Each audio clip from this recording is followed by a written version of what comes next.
Hey guys, it's the Introverted Investor. Want to talk about the number one rule of investing? You want to minimize the amount of money you lose.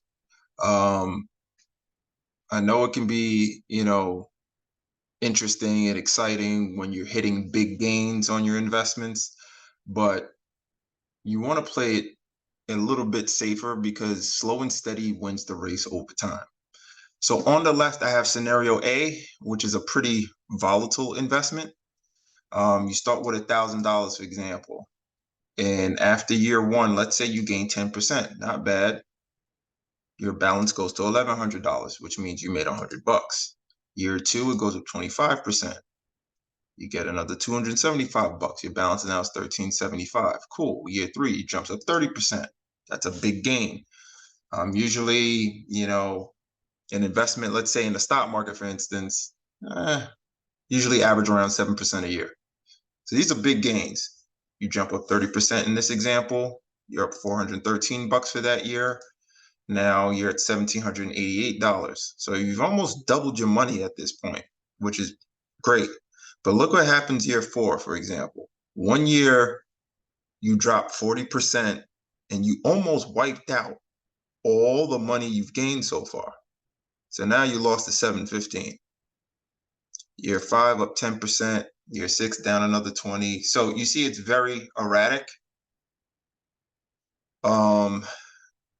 Year six, you're down 20%. Year seven, you're up 20%.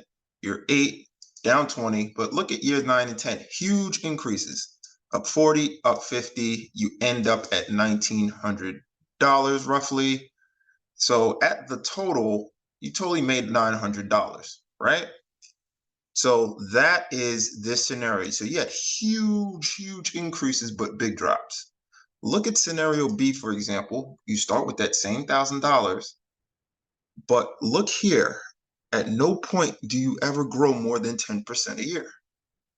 Most of your gains are, most of the months you're up 10, but you had 3 years in this example where you didn't make any money.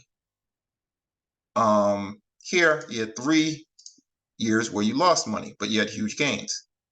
What's interesting is, and if I was to sum these up, if I was to sum that up, it says 105%, which is interesting. If I was to sum these up, it says 70%. So it's not about summing up the percentages that's the important part. It's about cutting your losses, because look what happens in scenario B. Even though I only gained 10% max, I still ended up with more money in the end. So this is a perfect example of you don't need to hit home runs to make money. You make more money minimizing your losses than betting in something where you're getting big gains and getting big losses throughout the years.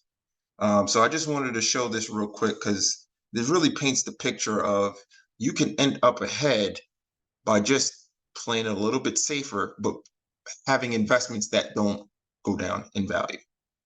Now, in terms of the stock way of going about it, scenario A would represent more so of an individual stock. Scenario B would represent index funds, which is a group of stocks combined, such as S&P 500 index fund.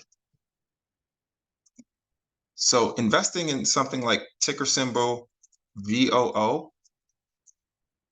would be a much safer bet versus individual stock, like, let's say, NVIDIA. NVIDIA is a great company, by the way, but you're going to get more erratic ups and downs in an individual stock versus the index fund that represents a group of stocks, and there's less volatility. Less volatility in the end usually wins the race.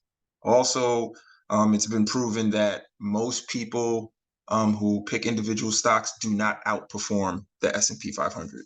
So if you're a beginner, I definitely recommend you stick with index funds.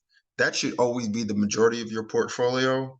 Um, and well, yeah, when you go that route, and do the same for retirement, stick with just good index funds and you'll be fine. You're here to make money, not to have fun. Have, have fun with your loved ones. Don't have fun by gambling with your investments.